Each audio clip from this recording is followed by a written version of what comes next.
இது பாருங்க பையன் பாரு 2 கீத்து குத்துக்கிறாங்க. சாப்பாடு சாப்பிடுச்சுன்னு கூப்பிட்டாங்க. சாப்பிடுறதுக்கு வந்துக்கிறேன். அது வரைக்கும் இந்த பையன் சாப்பிடு அப்படின்னாங்க. இந்த பையன் சாப்பிட்றேன். ருசியாக இருக்குது.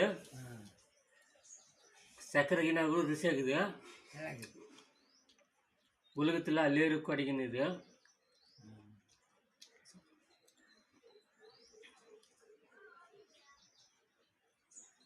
அருமைன்னா அருமை, அவ்வளோ ருசியாக இருக்குது. பார் கலர் கூட சிவப்பாக இருக்குது. கடவுள் அல்லேரு கொடுக்கணும் இந்த ஆண்டவர்.